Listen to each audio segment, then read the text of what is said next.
讳疾忌医, die Krankheit tabuisieren und die medizinische Handlung verbieten. Bianque war einer der berühmtesten und besten Ärzte im chinesischen Altertum. Einmal macht er einen Aufenthalt in dem Gebiet Cai und traf den lokalen Fürsten Cai Huangong. Nach kurzer Beobachtung sagte Bianque dem Fürsten, ihr seid krank, und zwar bei der Geerde der Haut. Wenn die Krankheit nicht rechtzeitig behandelt wird, könnte es schlimmer werden. Der Fürst antwortete, nein, ich bin nicht krank. Nachdem Bianque wegging, sagt der Fürst seinen Dienern verächtlich. Manche Ärzte stellen gesunde Leute als Kranke dar, und um dadurch Ruhm zu gewinnen. 10 Tage später begegnet Bianque zum zweiten Mal den Fürsten und sagte, ihr seid krank. Und die Krankheit erstreckt sich mittlerweile bis zum Muskel. Wenn sie nicht sofort behandelt wird, könnte eine schlimme Entwicklung eintreten. Der Fürst wurde unfroh und ignorierte das Wort von Bianque. Wieder 10 Tage später traf Bianque erneut auf den Fürsten und sagte, ihre Krankheit erstreckt sich auf den Magen. Wenn sie nicht sofort behandelt wird, könnte es noch schlimmer werden. Der Fürst ignorierte ihn wieder. Weitere 10 Tage später, als Bianque den Fürsten aus einiger Entfernung sah, rannte er rasant weg. Der Fürst schickt sodann einen Diener, um nach dem Grund zu fragen. Bianque antwortete, als die Krankheit auf der Haut, im Muskel und im Magen lag, konnte sie noch mit verschiedenen Methoden behandelt werden. Aber jetzt erstreckt sich die Krankheit auf die Knochen. Das Leben des Fürsten liegt jetzt in der Hand des Todesgottes. Niemand kann ihm helfen. 5 Tage später tat es dem Fürsten im ganzen Körper erheblich weh und er ließ seinen Diener nach Bianque suchen. Aber der Arzt war schon in ein anderes Land geflohen. Der Fürst starb kurze Zeit später.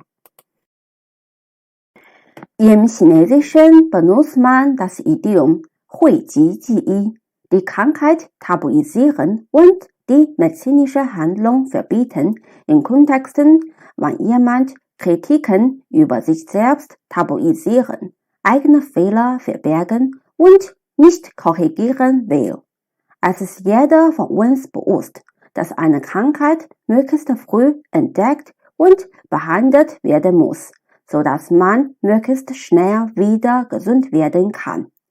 Vergleichbar damit sollen die Fehler, die eine Person oder eine Menschengruppe begangen haben, besser rechtzeitig entdeckt und korrigiert werden. Niemand kann Fehler vermeiden, aber es ist viel gefährlicher, Kritiken über eigene Fehler zu ignorieren und immer größere Schaden verursachen zu lassen. In der Geschichte tabuisierte der Fürst die Krankheit, um sich seinem Volk als gesunder Herrscher zu präsentieren. Aber er verpasst deswegen die heilbaren Phasen und verlor schmerzhaft sein Leben. Ein zerstörerischer Fehler einer Person oder einer Gesellschaft ist mit einer physischen Krankheit vergleichbar. Kritiken und Korrekturvorschläge zu ignorieren, kann einen ungewohnten und schleichenden Selbstmord bedeuten. Ich nehme verbleites Benzin als Beispiel. Der Gebrauch von verbleitem Benzin wurde seit 1923 von den USA aus weltweit verbreitet.